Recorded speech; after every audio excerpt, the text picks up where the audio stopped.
Diputado, muy bienvenido a esta casa editorial. ¿Cómo le va? ¿Cómo está usted? Muy bien, gracias por la invitación, mi querido Gastón, y también un saludo a todo el auditorio que nos ve, nos escucha, hasta donde llegue la señal del 7 de Chiapas. Contento de estar en esta cabina de entrevistas, feliz de saludarte y también de estar aquí en mi hermoso y querido Chiapas.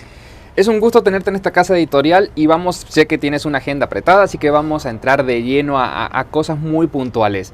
Pero antes quiero saber un poquito de ti. ¿Hace cuánto que estás en la función pública? Pues mira, Jorge Llaven, ya cerca de los 50 años, llevamos 21 años en el servicio público. Iniciamos allá en el año 99, precisamente en la Fiscalía General del Estado, en un primer encargo público, quizás escalafonariamente hablando, más bajo de la Procuraduría de ese entonces, de secretario mecanógrafo. Y de ahí arrancamos en el servicio público y hemos estado en diferentes áreas colaborando en Chiapas, en el ámbito de Procuración de Justicia y de Seguridad Pública. En esos dos rubros me he manejado en el servicio público y ya a partir del 2021 pues también ya en un ámbito legislativo, una experiencia nueva, bonita, de mucho aprendizaje. Eso hablábamos fuera de cámara. ¿Cómo ha cambiado y cuál es esa dinámica que es prácticamente estar en la Cámara justamente con personalidades de diferentes partes del país tratando de hacer un bien mejor? Por ejemplo, sé que últimamente se estuvo debatiendo el tema del cambio de horario, que creo que se va a tomar cuando empiece ahora de nuevo. Y el otro es la modificación al artículo 123 para una mejor... Los derechos laborales de los policías. Exactamente, de la seguridad. Pues muy bonita la experiencia. Quiero decirte, mi querido Gastón, y a todo el auditorio que nos ve y nos escucha. Estamos desde el 21 en la Cámara de Diputados, en una transformación legislativa, así le llamo, donde se han discutido, se han votado leyes que, si no tuviéramos un gobierno democrático, transparente y con ánimo de cambiar la vida política y pública de México, creo que no hubiera ocurrido. Quiero decirte que el año pasado, por ejemplo, votamos la Ley Federal de Juicio Político, en donde ya, si te lo hubiera platicado esto hace 5 años, quizá no fuera cierto, pero donde ya el presidente de la República puede ser enjuiciado como cualquier otro mexicano o como cualquier otra mexicana.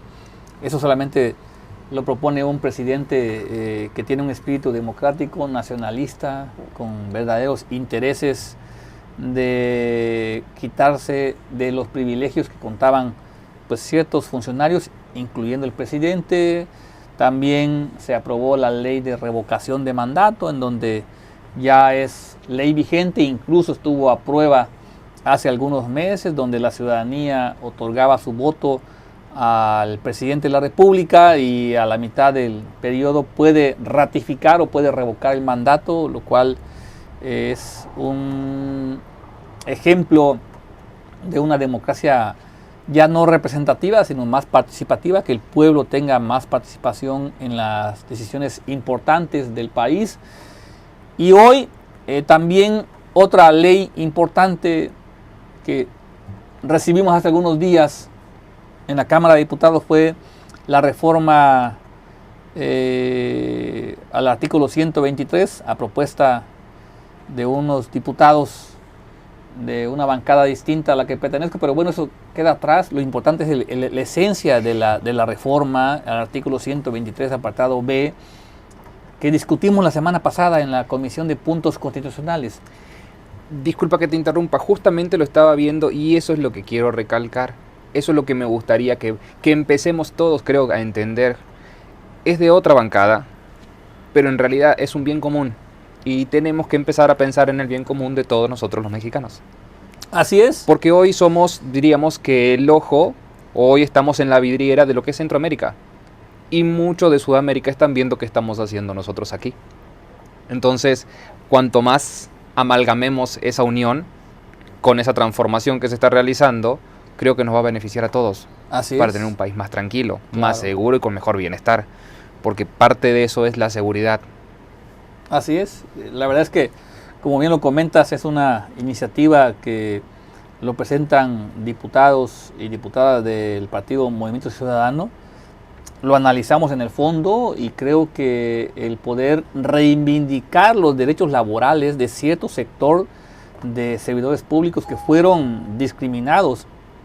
Esta reforma que se propone es un antídoto a la reforma del 98. Se propuso una reforma ya de más de 20 años en donde se excluía a los peritos, a los ministerios públicos, a los policías, de que pudieran ser reinstalados o reincorporados a sus trabajos, aun cuando hubieran sido despedidos injustificadamente. Imagínate que todos los trabajadores del servicio público, si son despedidos, ellos promueven un juicio laboral ante los tribunales por despido injustificado y cualquiera de ellos gana un juicio y acredita y resuelve el juez que efectivamente fue despedido de manera injustificada, pues ordena el juez de que se le pague los salarios caídos y por supuesto se le reinstale en su encargo público. Todos menos los policías, menos los peritos y menos los ministerios públicos. O sea, fue una reforma que en el fondo en esa ocasión se presentó porque había una desconfianza en los servidores públicos de procuración y de seguridad pública.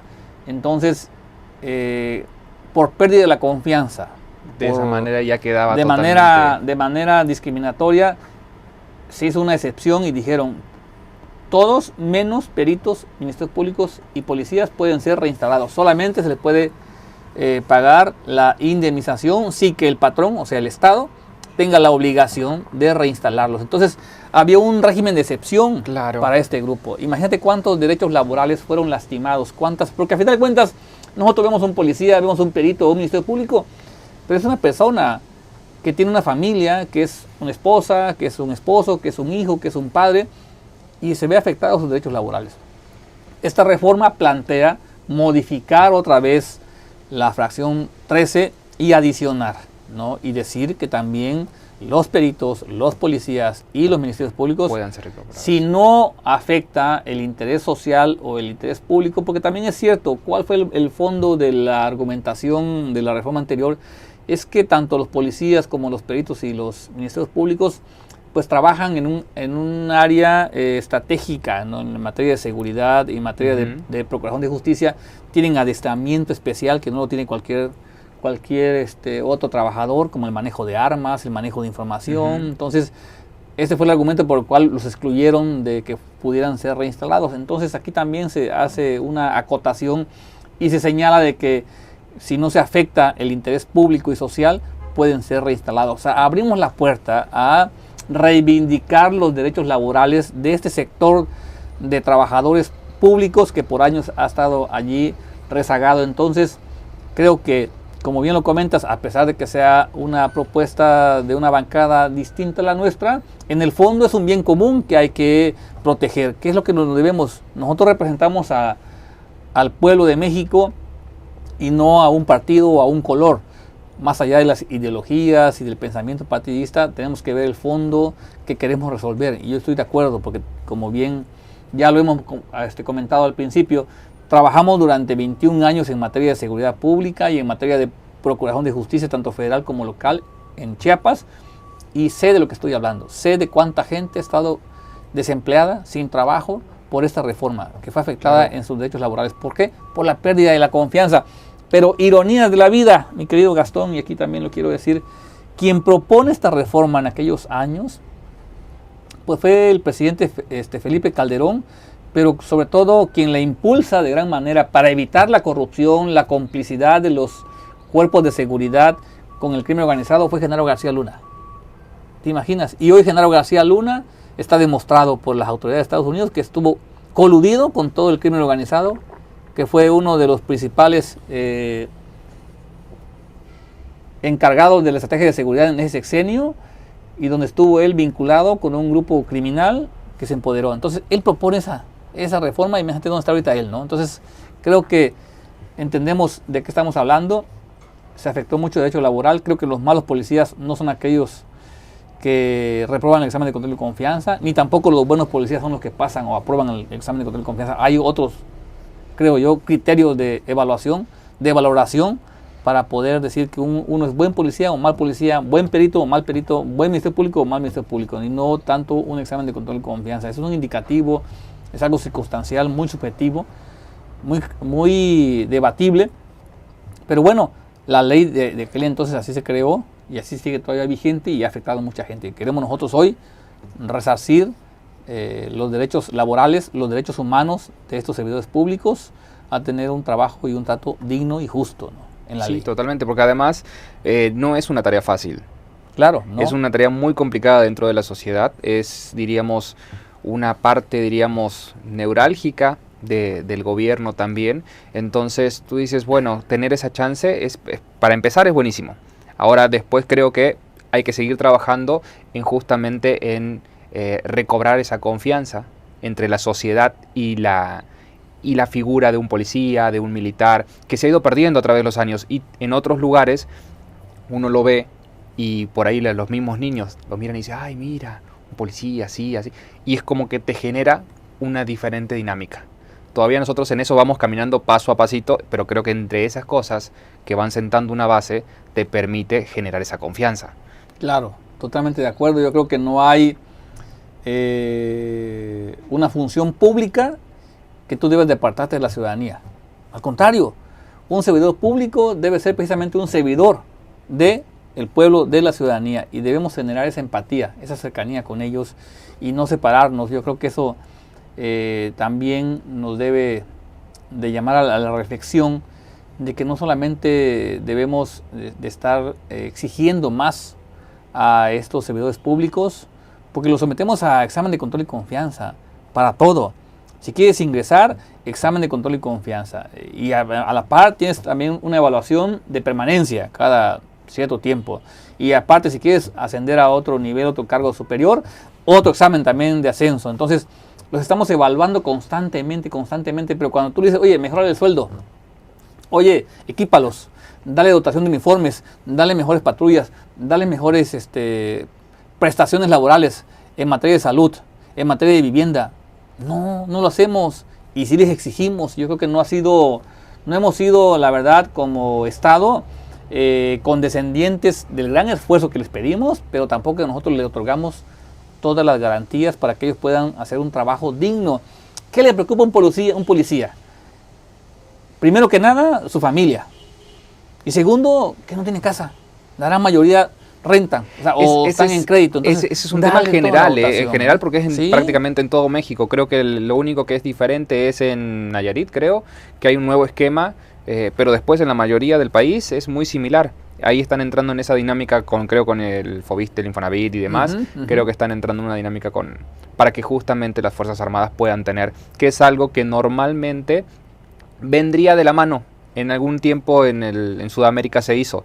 Argentina, Brasil, Chile optaron por la gente que decidía estudiar esa carrera, tenía como base de que si terminaba su carrera iban a tener el seguro social, el acceso a una vivienda y demás, determinada según el área que le tocara. Sí, digo, no se ha logrado hacer una carrera, ¿no?, policial. O sea, hacer ya de manera profesional el servicio civil de carrera policial. No se ha logrado, la verdad, y tampoco en el ámbito de procurar justicia. Tampoco hay una carrera de servicio civil para peritos o para ministerios públicos. Son realmente relevados por la pérdida de confianza. Y creo que esa parte lo debemos de cuidar mucho, la verdad. Debemos de ser muy analíticos, muy objetivos, y mejor crear una policía profesional. O sea, hacer una carrera de esa carrera, unos verdaderos profesionales. Mira, tenemos un ejemplo claro con los municipios. Cada 3 años cambian los policías, porque llega un nuevo presidente municipal.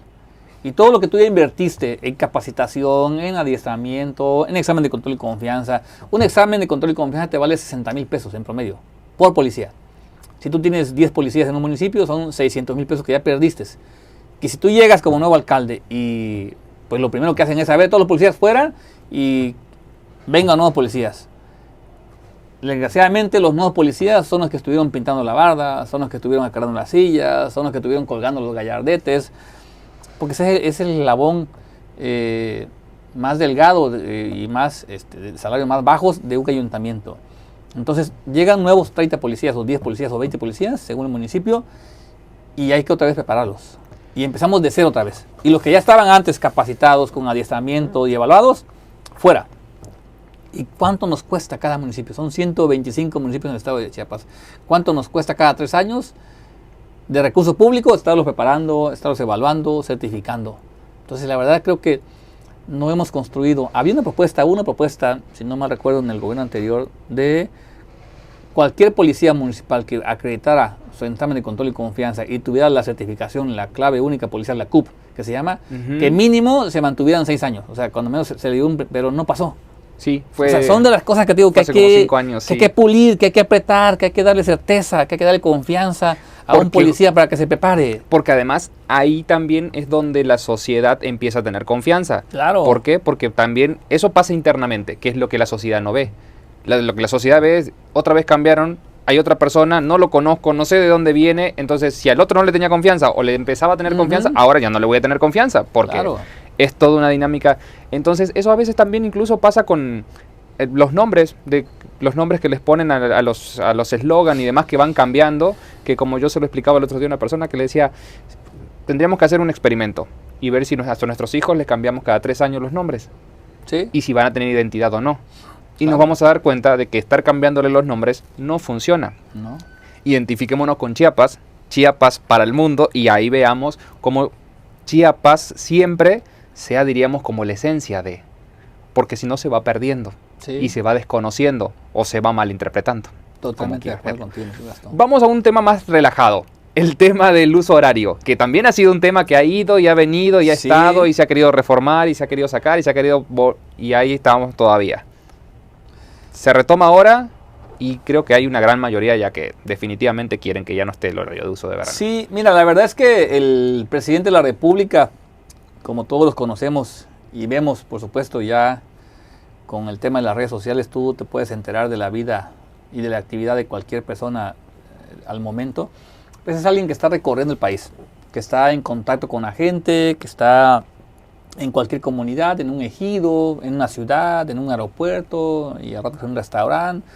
Lo ves en todas partes y obviamente el presidente estaba escuchando las voces de la ciudadanía en muchos temas. Uno de ellos, el horario de verano o el horario que se estableció hace más de 25 años con argumentos que nos presentaron en ese entonces quizás válidos o nos hicieron creer válidos, porque entendamos que de 5 años para atrás había una hegemonía del poder económico, sobre el poder político. En México, desgraciadamente, la política que se estableció en este periodo neoliberal, el de poder poner en la cúspide de la pirámide el poder económico y dejar el poder político y el poder social abajo, y que desde arriba se establecieran las directrices de la política de gobierno, solamente nos llevó a crear un grupo minoritario, empoderado, enriquecido,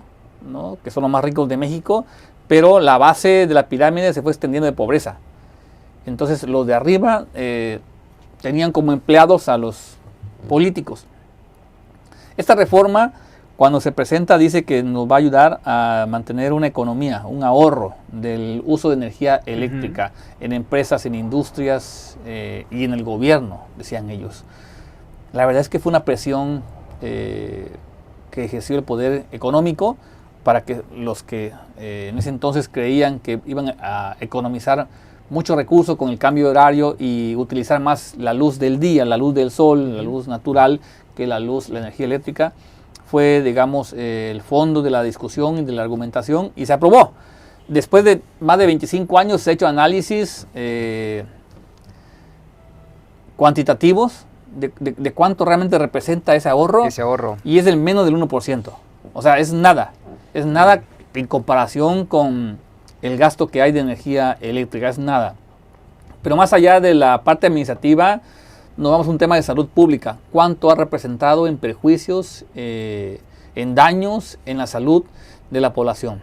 Y está demostrado que el cambio de horario de manera así brusca, de un día para otro, para todos en general, pero sobre todo para los niños, les genera un problema de insomnio, un problema de irritación, un problema de trastornos de emociones, un problema de bajo rendimiento escolar. Imagínate, tiene un niño que tiene que ir en la madrugada a clases porque en algunos lugares entran a las 7 de la mañana y todo está oscuro. Sí. Me toca a mí. Yo veo a mis hijos, a mi niña que apenas salió de la primaria, levantarla a las 6 de la mañana y todo está oscuro. Entonces los niños, según los expertos de la salud, mencionan que un ser humano tardará de 7 a 10 días para poderse adaptar en este cambio de horario así de manera brusca, y trae muchas consecuencias de irritación, de trastornos de sueño, de bajo rendimiento escolar, y también a los adultos de bajo rendimiento laboral.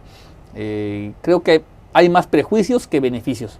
Entonces, ¿qué dice el presidente? Bueno, si nos ahorramos menos del 1% y nos afecta la salud pública de toda la ciudadanía, pues vamos a quitarlo. Entonces, se ha hecho un ejercicio, yo también lo he hecho acá en Chiapas, en las reuniones que he tenido en algunos municipios, he pedido que la gente, si está de acuerdo o no, que se retire el horario de verano. Te puedo asegurar, mi querido Gastón, que es unánime. Claro. Si hay 500, los 500 levantan la mano, algunos hasta aplauden y le dan porras al presidente de la República por haber presentado esta iniciativa, que ya está en la Cámara de Diputados. Iniciamos el segundo año legislativo, el primer periodo ordinario, el 1 de septiembre. Entonces, ahí también está esta iniciativa de la Ley Nacional de Horarios, en donde se pretende modificar, y ya para el mes de octubre, que se tenía contemplado otra vez el cambio de horario, ya no se haga y se quede ya con el horario natural que tenemos, para evitar estos prejuicios que por más de 25 años han dañado a una generación completa, porque son 25 años que ya antes eran niños, hoy ya son adultos, y esperemos que ya no sigamos haciendo algunas ocurrencias que solamente afectan a la población y a los mexicanos. Entonces, lo vamos a votar, lo vamos a discutir y a votar, por supuesto. Esperemos que tengamos la aprobación de la mayoría para poderlo votar. Yo creo que es unánime, será un sector muy pequeño de la población que tal vez esté de acuerdo con que todavía continúe este cambio de horario. La mayoría va a votar por que se cambie el horario de verano y quedemos con el horario natural o el horario social que hemos establecido y que se ha vivido así por décadas. Sí. Sé que te queda un poquito de tiempo, así que vamos a aprovechar algunas preguntas más. Tú, a nivel personal, a nivel profesional, ¿cómo ha sido este cambio a la hora de legislar? No es lo mismo estar trabajando justamente, como lo decías al principio, ¿no?, en la fiscalía, y lo que eso significa de estar todo el día en una dinámica, a estar justamente recorriendo o tener que ir al centro del país justamente a debatir, a legislar, porque mucha gente todavía no entiende la parte de lo que hace un diputado, ni local ni federal. En este caso a ti te toca federal. Es decir, que en México es donde se toman esas pequeñas decisiones o grandes decisiones que, como dices, durante 25 años, como el uso de horario, o durante tanto tiempo con el tema de esta excepción del artículo 123, van quedando, sí. Y pareciera que no, pero ahí ya no tiene que ver con justamente lo que hablábamos al principio y fuera de cámara, no tiene que ver con los partidos, no tiene que ver con los colores, tiene que ver con la ciudadanía. ¿Eso a ti cómo te ha resultado? Mira, ha sido una gran experiencia. Creo que los que estudiamos Derecho, en mi caso que soy abogado, pues llevamos en teoría todo el proceso legislativo, ¿no? Desde que se presenta una iniciativa, desde que se discute, desde que se vota, desde que lleva mucho que tiempo. Se publica. Pero vivirla, pero estar ya, ser parte de ese proceso, creo que ha sido el mayor aprendizaje de mi vida en materia legislativa. El relacionarte, el tener que discutir una ley a favor y en contra, el formarte un criterio, el defender lo que tú crees, que es lo correcto. Creo que ha sido muy importante para mí. Pareciera que hay cosas tan sencillas, tan elementales, y todos dijéramos, no, todos van a votar a favor, 500 diputados van a votar a favor. No, hay votaciones en contra, hay abstenciones, hay votaciones a favor, y cada quien tiene su argumento. Pero creo que todos debemos poner en el centro de la mesa el pueblo de México, lo que más le beneficia al pueblo de México, no lo que le beneficia a mi partido o mi bancada, lo que le beneficia al pueblo de México, lo que tú decías hace rato. más allá de quién provenga la iniciativa, más allá de quién provenga el punto de acuerdo, más allá de quién provenga la gestión del proyecto o del presupuesto, que también la Cámara de Diputados aprueba, es lo que más le convenga al pueblo de México, lo que más le beneficia al pueblo de México. Por eso creo que he sido de los pocos diputados, no sé, ahí estará la evidencia en las redes sociales o en el canal del Congreso, de los pocos diputados de Chiapas que he subido muchas veces a la tribuna a discutir, a defender, ¿no?, lo que creo que es lo correcto. No me quedo callado, o sea, tengo que levantar la mano y subir a decir lo que pienso, lo que creo que es lo correcto, lo que debo defender para el bien de mi pueblo y sobre todo pensando, por supuesto, en mi patria chica, que es Chiapas. Sí. No, quiero decirte que, por ejemplo, y no pasó, desgraciadamente no pasó, hace no más, como 4 meses, también consideré que era correcto el que del caso de Chiapas, que tenemos hoy en día nuestra economía sujeta a la ganadería, que aprobáramos que el delito de abigeato también fuera un delito grave, porque como está contemplado actualmente no está dentro de los delitos graves. Exactamente, sí, fueron en Entonces, febrero. yo tuve problemas cuando fui fiscal, porque muchos ganaderos me reclamaban, oiga, ¿por qué quedó libre esta persona? Oiga, lo que pasa es que la ley, como está contemplada actualmente, el delito de abigeato no es considerado de prisión preventiva oficiosa. Entonces, el delincuente, obviamente el ladrón, puede llevar su proceso en libertad. Yo le explicaba a la gente, es que esta es la ley, así está ahorita. Sí, pues está libre, está en la calle, sí, pero lleva su proceso, sí, pero está libre, sigue robando. Entonces, oiga, fiscal, ¿pero por qué hace eso? Deténgalo, que no salga, que esté adentro. Sí, que es un tema muy común en la costa, en la Sí, le digo, pero con todo respeto, yo me debo a la ley. Yo no puedo salir el marco legal es no puedo echarme aquí a la izquierda ni a la derecha. Aquí, así me lo dejaron. Entonces, ahora que estuve en la Cámara, digo, hoy es cuando. Y presentamos una iniciativa para que el delito de abigeato se incluyera como delito de prisión preventiva oficiosa, de que todo el que sea detenido por delito de abigeato lleve su proceso en reclusión. Entonces, no pasó, no logramos la mayoría. Pero esto no quiere decir que no se pueda volver a intentar, se pueda modificar. Vamos a replantear nuevamente, ¿no? Porque creo que tiene que ser así. Ya se logró una, ya ves que también la aportación de arma de fuego también no estaba contemplada como delito grave. Imagínate que tú te encuentras con un cuerno de chivo, con un Barrett, y quedabas libre. Ok, lo traías para matar pajaritos, o que vas a tener un calibre 50, o un cuerno de chivo, que son armas exclusivamente para la guerra, que incluso no está ni permitido, ni siquiera para el uso de los militares, en el caso del cuerno de chivo. Entonces tú dices, a ver, la ley dice que es contemplada para armas de guerra, y en México no estamos en guerra. Entonces la ley le permitía a la gente que tenía en posesión este tipo de armas quedar en libertad. Entonces se modificó la ley, o sea, y ahora ya se incluyó como un delito grave, como un delito que merece prisión preventiva oficiosa. Lo mismo queremos hacer nosotros con el tema de abigeato, ¿no? ¿Por qué? Porque la economía de Chiapas está hoy en día en turismo y ganadería. Y si nosotros no fortalecemos a los ganaderos, se nos va a caer la economía. Sí. Y nos reclaman mucho, o sea, y hay muy buena ganadería, muy buena calidad genética.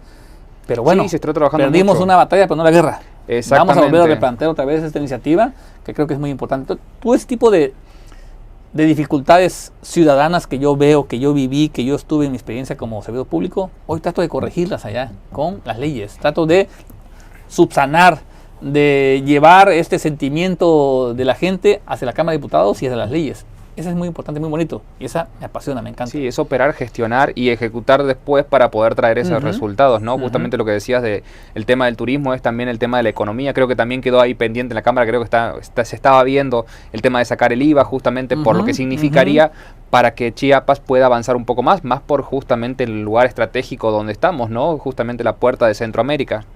Por eso defendemos nosotros, y en mi caso defiendo, y otra vez voy a defender, que va a ser motivo de discusión, el tema del Tren Maya. A ver, nosotros queremos con el Tren Maya atraer el turismo, pero no el turismo que viene por vía México. A ver, a Chiapas llegan en promedio entre 900 a 1 millón de turistas. La gran mayoría de ellos vienen vía México, Villahermosa, México, Chiapas de Corzo y el que está acá. Hay un turismo, el más importante y el que deja más derrama económica, el que llega a Cancún, a Quintana Roo. Sí, claro. Pero ese turismo se queda en la península, se queda en Cancún, se queda en Campeche y en Yucatán. No les atrae porque no hay infraestructura carretera, ni Tabasco ni Chiapas. Y tenemos en los dos estados lugares mágicos para que puedan Sin conocer. lugar a dudas, sí. Entonces, ¿qué dice el presidente? Vamos a conectarlo. El europeo está acostumbrado a viajar en tren. Ujú. Ellos se mueven en tren de España, de Portugal, de Es- Italia. O sea, es un medio de Es comunicación. cotidiano, es económico y es Sí. seguro. Entonces, queremos crearle una infraestructura de movilización a ese turismo que llega a más de 16 millones de turistas a Cancún, que bajen 6 millones a Chiapas. ¿Te imaginas? La derrama económica que va a representar para Chiapas, para Tabasco, el turismo de Cancún, que no, hoy no la trae, pero que con, Sí, el tren, claro. con el Tren Maya, con el circuito del Tren Maya, le va a traer, por supuesto que sí. Entonces, por eso nosotros estamos impulsando de que el Tren Maya se termine, se concluya. Y lo que decía hace rato, pareciera que todos vamos a votar a favor. Hay quienes votan en contra. Hay quieren que no se haga el Tren Maya. Hay quieren que se haga el Tren Maya, pero en el norte del Sí, país. del No, país, sí. no en el norte de Chiapas, en el norte del país. Entonces, pero ha habido un rezago social muy Sí, está importante. ha estado durante muchos años muy centralizado. Esa hacia el centro y el desigualdad norte. de inversión, tú que has tenido la oportunidad de viajar, mi querido Gastón, tú vas a México, vas al norte, parece que fuera otro México. Sí, Y vienes acá y aquí parece que aquí no fuera México, fuera otro México. Entonces tenemos dos Méxicos, dos caras de la moneda.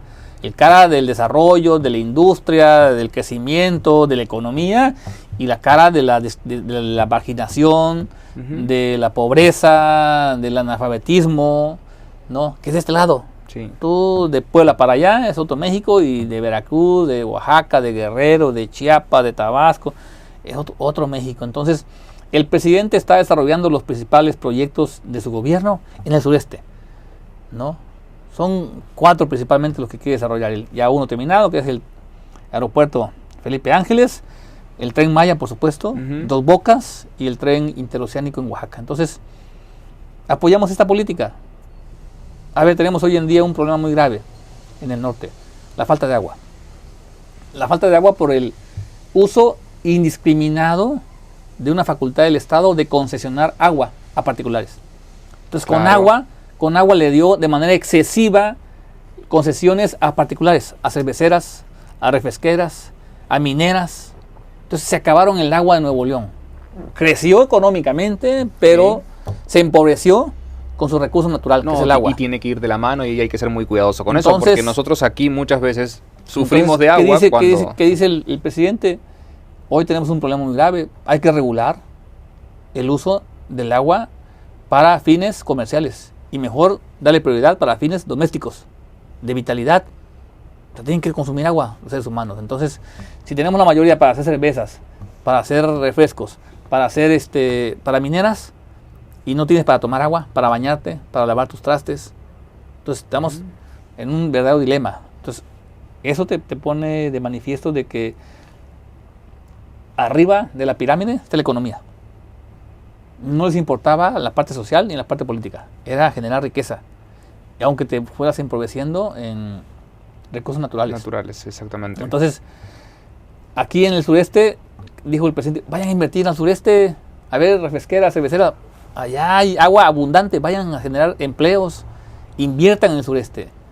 Y no concentremos en Nuevo León toda la riqueza del país, la distribuyamos.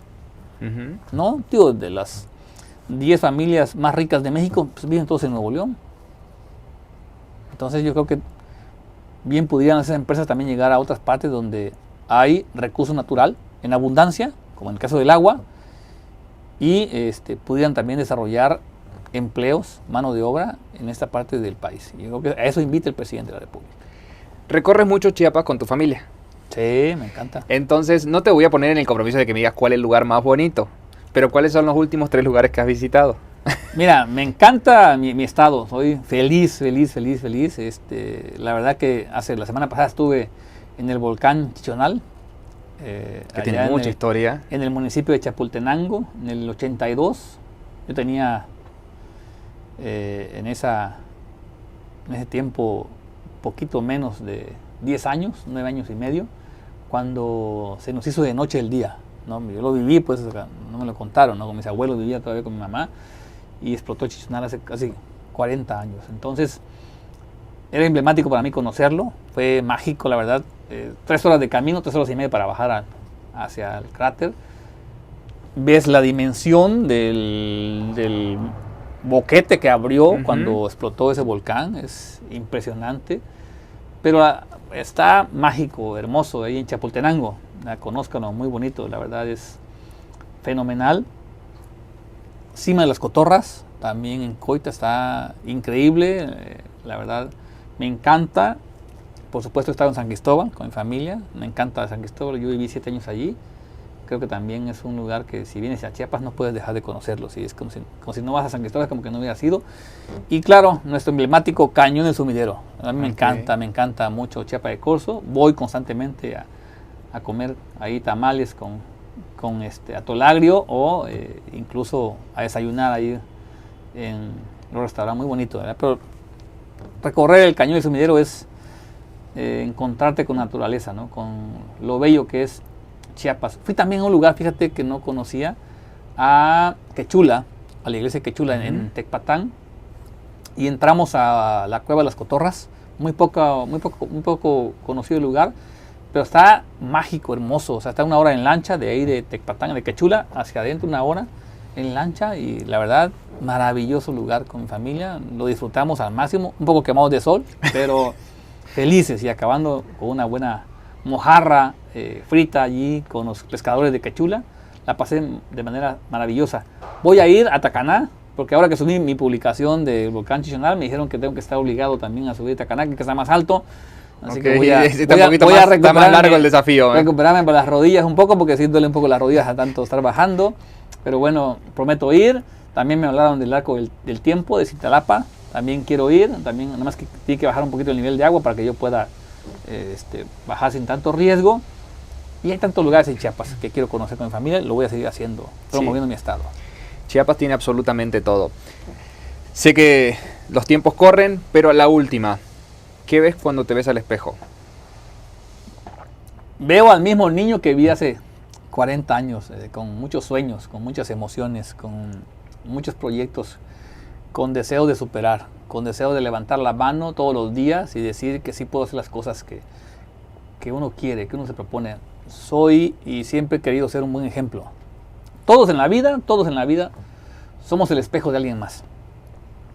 En tu casa tú eres el espejo de tus hijos. Si tú eres jefe, eres el espejo de tus subordinados. Si tú eres, en mi caso, futbolista y soy el capitán del equipo, soy el espejo de mis 11 jugadores. Esa es una de las pasiones que no tocamos. De la banca. Entonces, tú siempre, en todos los roles que tienes en tu vida, eres el espejo de alguien más. Sé un buen espejo. Sé un buen ejemplo. Tú puedes ser ejemplo para bien o para mal. Puede ser un mal ejemplo o puede ser un buen ejemplo.